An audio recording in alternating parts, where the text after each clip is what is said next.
Nathalie Yamb est une femme discrète, mais très puissante. Dans sa ville de Zoug, on pourrait croire qu'elle est une parfaite anonyme. Mais ne vous y trompez pas, sur les réseaux sociaux, c'est une véritable star. Quelques pas de danse, un sourire étincelant et un smartphone toujours en main. À 53 ans, l'influenceuse suisse affole les compteurs avec plus d'1 million d'abonnés. Mais derrière ces photos tout sourire, se cache peut-être une face beaucoup plus sombre. Depuis la guerre en Ukraine, ses prises de position interrogent.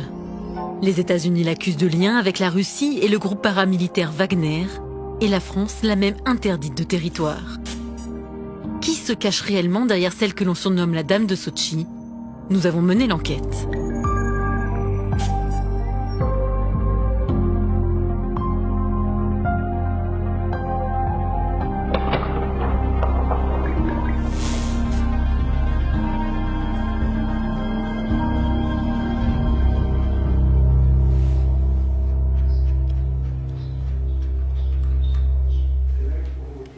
Il aura fallu du temps pour la convaincre, mais elle a finalement accepté de nous recevoir à Zoug pour nous raconter sa version de l'histoire. Bonjour, je m'appelle Nathalie Yamb et je suis heureuse de vous retrouver pour cette première vidéo de l'année 2023. Nathalie Yamb est née en 1969 à La Chaux-de-Fonds.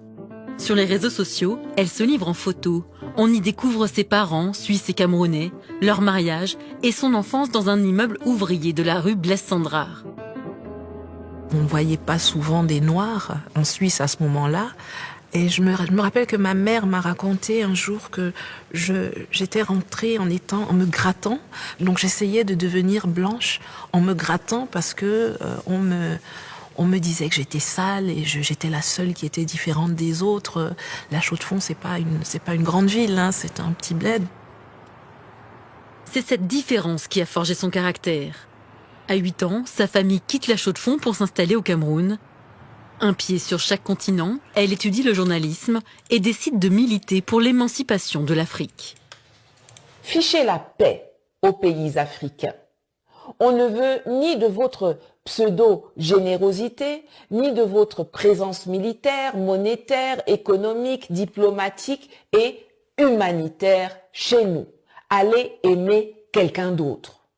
Vous allez fouiller les livres d'histoire que l'on enseigne dans les écoles en France.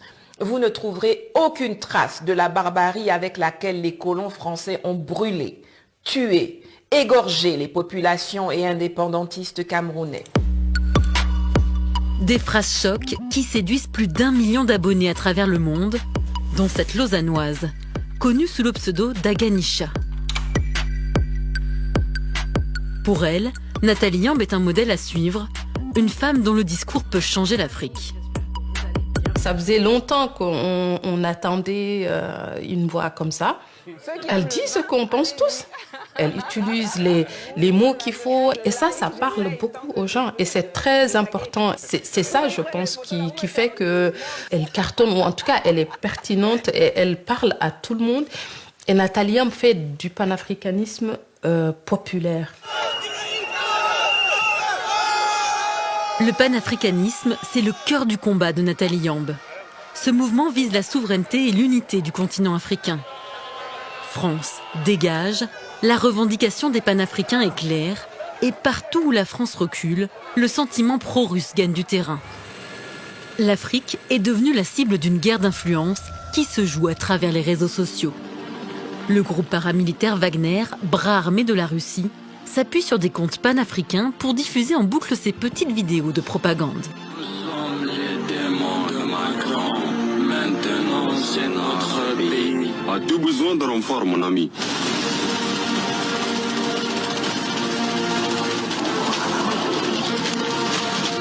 Bon travail. On vous a apporté encore plus d'armes. Merci, mes amis. Heureux d'aider, mon ami. Vous l'aurez compris, Russes et panafricains ont un ennemi commun, l'Occident. En soutenant les révoltes, la Russie isolée espère obtenir de nouveaux alliés à l'ONU. C'est dans ce contexte que Nathalie Yamb va se faire remarquer. Lors du sommet de Sotchi en 2019, elle prononce un discours viral et devient la Dame de Sotchi.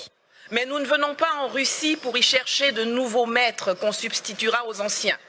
Nous y venons pour trouver des partenaires, pour faire du business gagnant-gagnant pour la Russie comme pour les pays africains concernés. Égérie des panafricains, Nathalie Yamb a un profil particulièrement intéressant pour les hommes de Poutine. Mais a-t-elle été payée et recrutée pour diffuser ce type de message pro-russe? Pas si simple.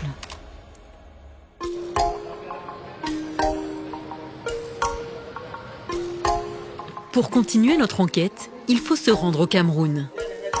C'est là que se déroulent les Pan African Awards, sorte d'Oscar politique. Et à Douala, la star c'est Nathalie Yamb. Dès son arrivée, c'est un tourbillon de photos et d'admirateurs. Quittez. Venez les filles. Bon, celles qui savent qu'elles sont grandes restent derrière. Celles qui connaissent qu'elles sont petites n'ont qu'à me rejoindre. Chacun veut immortaliser le moment avec celle qu'il surnomme affectueusement Tata Yamb. Des réseaux sociaux à la réalité. Paul Ella est l'organisateur de cet événement. Pour lui, la Suissesse est la personnalité en vue du moment. Nathalie Yamb, incontestablement, c'est une icône du panafricanisme. Et l'invité, c'est tout un symbole. C'est quelqu'un qui a pris son bâton de pèlerin pour justement, contre vents et marées, dénoncer les injustices qui se présentent face à l'Afrique depuis bien trop longtemps aujourd'hui. Et justement, l'objectif du travail de Nathalie Yamb, c'est d'amener les Africains à prendre conscience de ce qu'ils sont et d'arrêter en fait de se laisser de se laisser lire dans le regard des autres. Sur scène, Nathalie Yamb tire à boulet rouge contre la France, appelle à boycotter les médias occidentaux et renverser les régimes soutenus par Paris. Ici, aucun drapeau russe, mais l'ombre du Kremlin ne semble jamais bien loin. Je pense que beaucoup dans la salle ont entendu que j'étais l'influenceuse à la solde de Poutine, l'influenceuse à la solde de la Russie. Cette étiquette d'influenceuse pro-Poutine l'agace au plus haut point. Cela sous-entend que les Africains sont incapables de se battre pour leurs propres intérêts, de penser par et pour eux-mêmes. Que nous sommes des gens qui ont pour vocation d'être soit la marionnette de quelqu'un, soit la marionnette de quelqu'un d'autre. Donc je trouve ça dénigrant, raciste, méprisant. La polémique est rapidement balayée. Nathalie Yamb préfère nous emmener faire un tour dans un tout autre décor.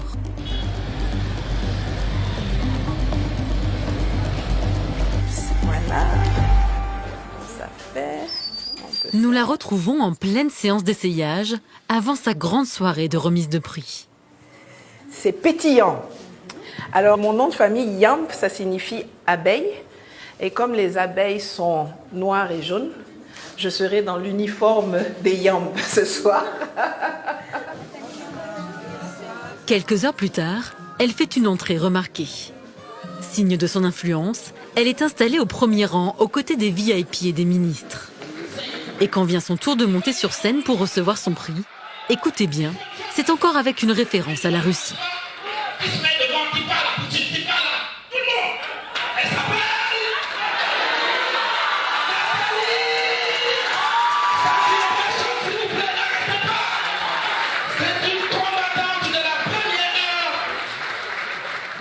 Pour comprendre la star des panafricains, il faut s'intéresser à son entourage. Sur les réseaux, Nathalie Yamb s'affiche régulièrement avec un autre influenceur, Kémy Séba, qu'elle présente comme son frère de sang. Mais vous allez le voir, cette proximité inquiète au plus haut niveau.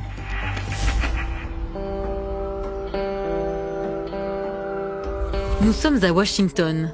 Ici, Nathalie Yamb et Kémy Séba ne sont pas des inconnus. Loin de là. Fin 2022, le département d'État, l'équivalent de nos affaires étrangères, publie ce communiqué intitulé « Campagne de désinformation en Afrique ».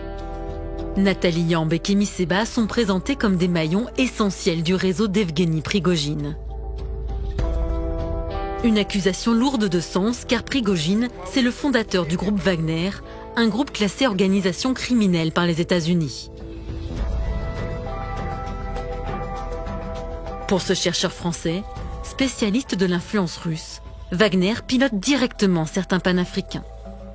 Wagner va financer par exemple des radios ou va corrompre des journalistes pour aller diffuser des contenus qui vont être soit favorables à la Russie, soit très critiques de cette présence française. Et ça, de ce point de vue, on voit bien qu'on a des liens qui se tissent entre des structures liées à la galaxie Prigojine et à Wagner et des personnalités africaines qui se réclament du panafricanisme. C'est le cas par exemple de Nathalie Yamb ou de Kémy Séba qui sont les plus connus. Fin 2020, sur ce plateau de télévision, Kémy Séba se vantait même ouvertement de l'avoir rencontré. Et donc ce Yevgeny Prigojine va financer tous les mouvements opposés à l'oligarchie occidentale. Il va en financer en Amérique du Sud, il va en financer au Moyen-Orient, il va en financer en Afrique. Et moi qui vous parle, j'ai eu l'occasion de rencontrer Yevgeny Prigojine. J'ai été invité chez lui. Je précise, c'est l'un des hommes considérés comme les plus dangereux de la planète. Donc nous, chaque fois qu'on est avec des gens qui peuvent s'opposer à l'oligarchie française et l'oligarchie occidentale, on prend cette alliance ponctuelle et on avance. On est dans un combat sérieux. D'accord ? Depuis, Kémy Séba a pris ses distances avec Prigojine et Nathalie Yamb dément fermement toute implication. Quand le communiqué du département d'État américain écrit que vous êtes un maillon essentiel du réseau de Evgeny Prigojine, que vous êtes une colporteuse très prolifique de désinformation, ça c'est des accusations extrêmement sérieuses à votre encontre. Ils disent pas ça à la légère. Bon, ils disent ça, moi je dirais à la légère, parce que quand je lis la note du département d'État, je vois une reprise de tout ce que les médias français balancent sans jamais fournir l'ombre d'une preuve, de quoi que ce soit. Moi j'aimerais bien qu'on me prouve que je connais Yevgeny Prigojine. Ces preuves existent-elles ? Silence côté américain. Mais en fouillant sur Internet, nous découvrons une série de photos intrigantes. On y voit Nathalie Yamb tout sourire, posée lors de 2 conférences en Russie et à Berlin. Des conférences organisées par Afrique, une association sous sanction. Grâce au logiciel de reconnaissance faciale, nous identifions les participants. À droite, Alexandre Malkevitch, un Russe sous sanction expulsé des États-Unis pour tentative d'ingérence dans les élections.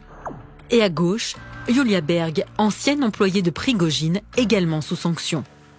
De noms bien connus de cet ancien journaliste de télévision russe, aujourd'hui réfugié à Lausanne. Ce sont 2 personnages très importants dans la hiérarchie du système de Prigojine. Malkevitch, il est responsable de toutes les activités médiatiques visées exactement à influencer l'opinion publique à l'étranger. Et son assistante, Madame Berg, il est aussi connu comme une spécialiste en relations publiques. Elle est aussi diplômée en politique appliquée. Alors voilà 2 personnages qui sont peut-être principaux dans le domaine de soft power exercé par Prigojine. Ils utilisent ça, cette étiquette l'Afrique, mais il n'y a rien à voir avec l'Afrique. Il n'y a que des experts ou des spécialistes, entre guillemets, ou des politiciens payés par le Kremlin pour faire de la propagande pour le Kremlin, pour Poutine, pour son entourage. Voilà. Alors, ils cherchent des personnes qui ont de l'influence en Afrique, y compris Madame Nathalie Yamb. Des personnes qui peuvent être tout d'abord manipulées, contrôlées et, j'ose le dire, payées. Pour Nathalie Yamb, comment est-ce qu'on peut être certain de ce financement ? Mais vous pensez qu'elle participe à des événements arrangés par la Russie, par le Kremlin, par sa volonté ? Ça veut dire les volontaires ou bénévoles ? Je suis pas sûr. À Londres, sur les bords de la Tamise, notre enquête s'accélère. Nous avons rendez-vous avec cette femme que nous appellerons Maria. Elle est russe et nous demande de protéger son identité, car s'attaquer au Kremlin et aux hommes de Wagner est très risqué.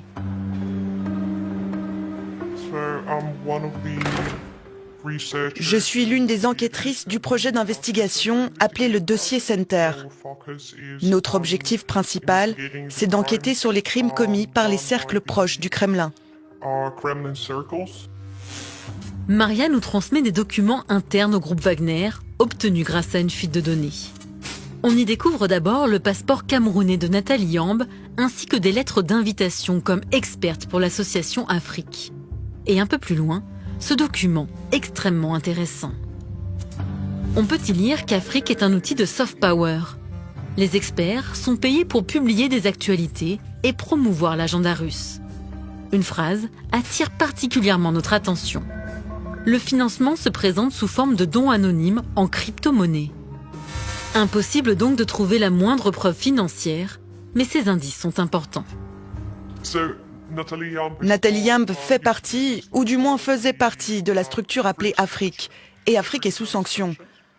Je veux dire, quand on parle de drapeau rouge, ce sont d'importants signaux d'alerte qu'il faut prendre en considération lorsque vous décidez de participer comme experte à des conférences. Ça devrait vraiment être pris au sérieux parce que c'est votre réputation qui est en jeu et vous devriez faire attention à votre réputation. Cela vaut pour Nathalie Yamb. Est-ce que vous avez reçu de l'argent directement d'Afrique? Non, j'ai jamais été financée ni par Afrique, ni par Wagner, ni par Monsieur Poutine. Maintenant, je lis partout que je suis financée, je le répète toujours et je lance un appel ici. Si quelqu'un sait où est le compte, où arrivent ces financements, je suis preneuse, je dis pas non. Mais maintenant, si Monsieur Prigojine entend cette interview et qu'il pense qu'il doit me financer, toujours le compte en banque, s'il vous plaît. Aujourd'hui, honnêtement, moi, je prendrai l'argent d'où qu'il vienne. Donc, je n'ai aucun état d'âme. Moi, j'ai plus de mal avec l'armée française, aujourd'hui, qu'avec Wagner. Ces propos volontairement provocateurs ont du mal à passer à Paris. Contacté, le ministère des Affaires étrangères nous confirme avoir demandé à 2 reprises la suspension temporaire des comptes Twitter et Facebook de Nathalie Yamb. Plus grave encore, elle est devenue interdite de territoire en France. Le général Pascal Yanny est l'un des instigateurs de cette mesure. Pour lui, la décision était inévitable. Il était estimé que la présence de cette personne sur le territoire français n'était plus tellement logique puisqu'elle appelait à la violence, elle critiquait la France et donc il n'y avait pas de raison qu'elle vienne sur le territoire français. Mais Nathalie Yamb ne tremble pas un instant lorsque nous lui soumettons le document français qu'elle affirme ne jamais avoir reçu. J'ai du mal à croire que ce soit un document officiel. D'abord parce que c'est mal écrit. Ensuite, bon, peut-être que je surestime l'administration française, hein, c'est possible. Mais c'est rempli de ragots. Donc tout est faux là-dedans? Je vois rien là-dedans. Je vois que je cautionne et encourage le recours à la violence à l'encontre des symboles de la présence française en Afrique. C'est faux. S'il s'agit de dire que j'envoie des gens pour casser des ambassades, pour tuer des Français, c'est complètement hors sol. Vous vous êtes réjoui de la mort de soldats français? Je ne pleure pas la mort de soldats français. Je considère que l'armée française en Afrique est une armée d'occupation. Sous ce prisme-là, je considère que ce sont nos adversaires. Et je ne vais jamais pleurer pour la mort d'un soldat français. Malgré les sanctions, elle flirte sans complexe avec les limites. Chaque soldat français qui tombe en Afrique, c'est un ennemi qui tombe. Prenez tous vos CFA et puis déchirez. Les Français, à travers leurs supplétifs terroristes qu'ils ont installés, entraînés, financés, équipés. Mais pour l'armée, la liberté d'expression ne permet pas tout. Ce qui nous intéresse chez une personne comme Nathalie Yamb ou d'autres personnes d'ailleurs, c'est ce qu'elle véhicule comme fausses informations, la façon dont elle déforme les informations et dont elle essaie d'attiser le sentiment anti-français ou de provoquer des manifestations contre la présence française. On ne peut pas laisser dire n'importe quoi sur les réseaux sociaux ou ailleurs. Il faut dire la vérité. Et à partir du moment où ces manipulations d'informations se traduisent par des menaces physiques, on ne peut pas laisser faire. Il faut intervenir. Est-ce que vous avez une preuve que Nathalie Yamb est directement liée, financée au groupe Wagner? Non, je n'ai pas de preuve de lien direct, mais je constate que les éléments de langage sont souvent très similaires de ceux qu'on peut trouver sur d'autres comptes ou sur les positions officielles de la Russie. Depuis chez elle à Zoug, la militante suisse semble intouchable et continue de semer la zizanie. Mais pour combien de temps encore? Septembre 2022, premier coup de semonce, sa banque ferme ses comptes. Et quand elle demande sa propre fiche de renseignement à la Confédération, voici ce qu'elle reçoit. Une centaine de pages censurées. C'est noir. Et c'est même pas si noir que ça, parce qu'il y a des plus noirs encore. Il y a 2 pages complètement floutées. Je sais pas pourquoi. Ils avaient envie de finir l'encre noire du ministère. Est-elle perçue comme une menace par la Confédération ? Ni le service de renseignement ni la police fédérale n'ont souhaité commenter. Mais une chose est sûre, son discours et ses tweets pro-russes comme celui-ci ne lui attirent pas que des amis. Je reçois très concrètement des menaces de mort. Je reçois des photos de moi prises dans la ville de Zoug pour bien me faire savoir qu'on sait où j'habite. Donc je sais de façon factuelle que je suis suivie et que ce n'est pas avec de bonnes intentions, puisque les lettres disent qu'il s'agit de me tuer, de tuer mon fils, de s'attaquer à ma famille. Arrête tes attaques, sinon on va te tuer. Cette femme est instrumentalisée par Moscou. Elle habite dans votre immeuble, elle vous met en danger. Mobilisons-nous pour qu'elle quitte la ville. Qui se cache derrière ces menaces selon vous ? Oh, c'est pas beaucoup de suspense sur ça, hein. C'est les services français. Ils ne s'en cachent pas d'ailleurs réellement. Ils me menacent sur les réseaux sociaux. C'est une évidence que ça vient de leur côté. Nathalie Yamb a déposé plainte, une enquête de police est en cours. La dame de Sotchi n'a donc pas fini de faire couler de l'encre. Il n'y a que la mort qui m'arrêtera, qu'elle soit naturelle ou violente, il n'y a que elle qui m'arrêtera.